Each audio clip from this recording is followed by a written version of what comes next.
Good morning, good afternoon, or good evening. Elliot here with MovieFiles, and I am here to share my thoughts about the new Guillermo del Toro's Frankenstein. Of course, it's an adaptation based on Mary Shelley's timeless classic novel about Victor Frankenstein and his monster. This one is coming to us from Netflix. Now, I was able to see this in theaters, which we'll talk about my theatrical experience in this review, but it will be available to stream on Netflix, I believe November 7th, early November-ish, but got a chance to see it in advance, and I am here to give you my spoiler-free thoughts. Before we get into my thoughts, I want to thank you first and foremost for clicking on this video. If you can do all the YouTube stuff that helps out the video, I would greatly appreciate it. That's liking, sharing, commenting your thoughts about what you all thought about the film once you've seen it, or if you're watching this before it comes out.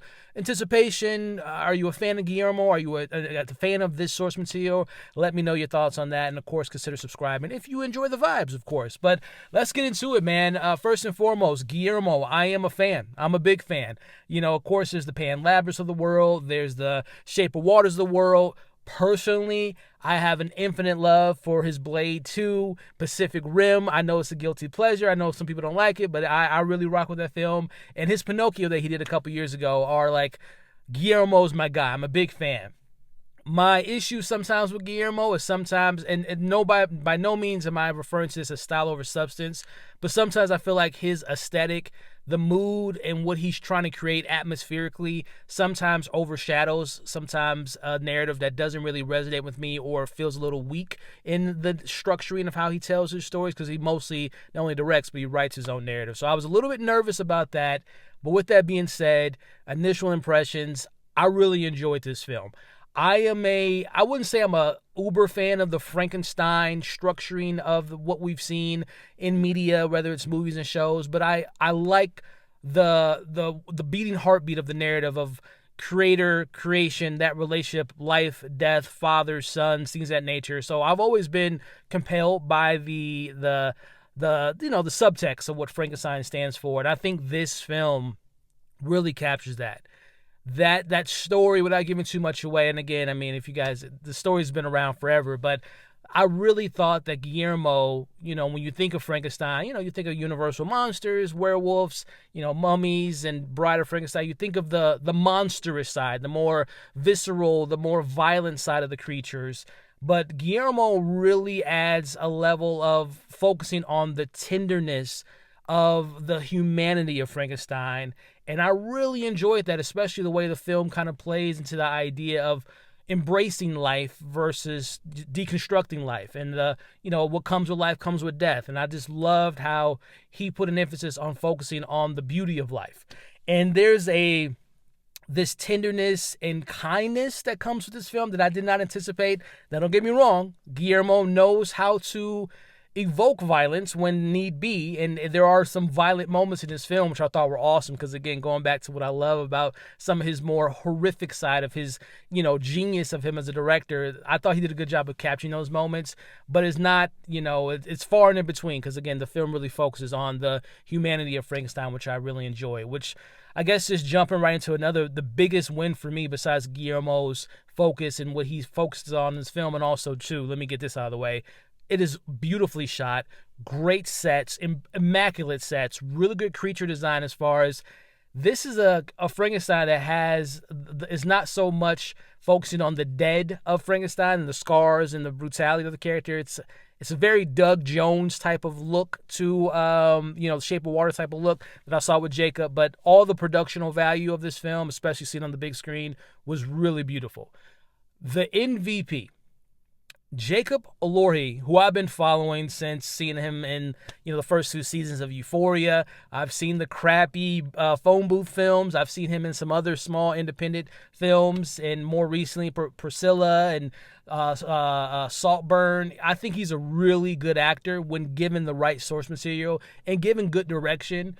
He excels in this role. Like, he is, again, the way he plays with the warmth and the kindness, and also the sympathetic nature of Frankenstein, this monster, if you want to call him that, born of a man who is so focused on just the limits of pushing the human body and not giving him the love that he didn't get from his father, and all that stuff really played into Jacob's performance. Like, he is so, you really sympathize with him, even though he is when he strikes, he is very violent. He is very destructive, but I love the warmth that Jacob brings to the role. I think this is my favorite performance of his.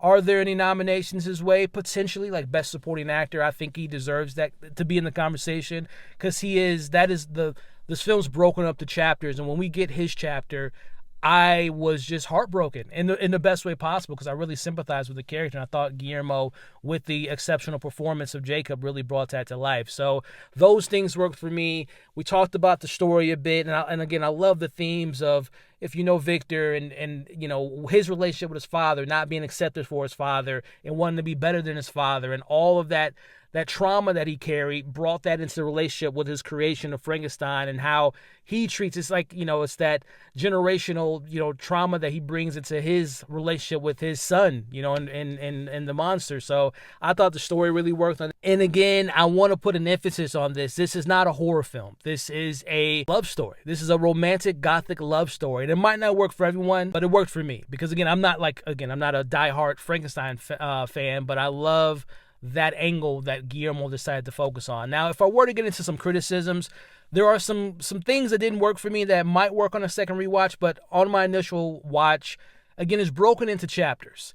Chapter 1 is Victor's tale, and we see Victor at a young age to when he gets to an adult. And I thought Oscar, by the way, I forgot to mention performances besides Jacob. Oscar's really good. Oscar Isaac, who plays Victor Frankenstein.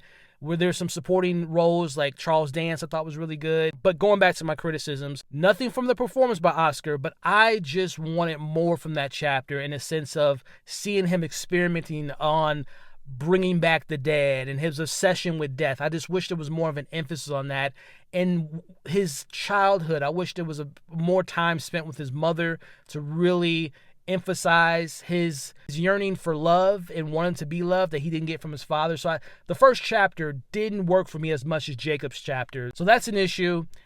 Mia Goth, who I am a huge fan of. I mean, this is just a match made in heaven. Guillermo with, you know, the queen of gothic stuff and Mia. Nothing against her performance, but I don't think she radiates the love that the film wants you to have for the character, especially from everyone loves her, literally. Like Victor has a thing for her, Victor's brother has a thing for her, Frankenstein has a thing. I don't think I didn't feel that gravitational pull towards the, I don't want to say obsession, but towards the why. What did people see in her besides her having a care for life? Victor, obviously, Frankenstein, she showed him sympathy, so of course he's going to fall in love with her in a sense. But I don't think the way Mia was written, I didn't get that from the character. Nothing against the performance, but I don't think the film does a good enough job, at least for me, or did the work to make me believe that she irradiates that sense of like everyone loves her. I didn't get that from her. So those are some things that didn't work for me. And then also, too, Christoph Waltz, one of my favorite actors. I wish he was in it a little bit more. That's more of a nitpick. And then last thing I'll mention here, this film's almost 2.5 hours long.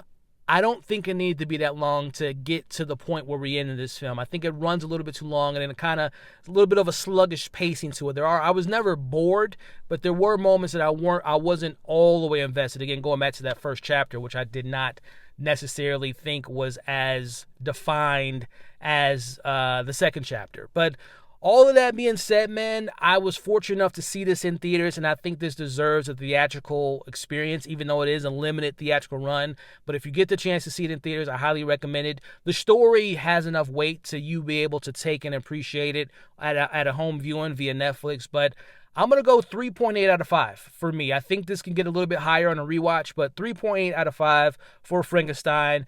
If you get to see it in theaters, I recommend you all experience it because it is a beautifully shot film. So that's my thoughts on Guillermo del Toro's Frankenstein, 3.8 out of 5. Thank you all for watching this review. Like I said up top, like, share, leave your thoughts in the comments, consider subscribing, and I'll catch you all on the next video.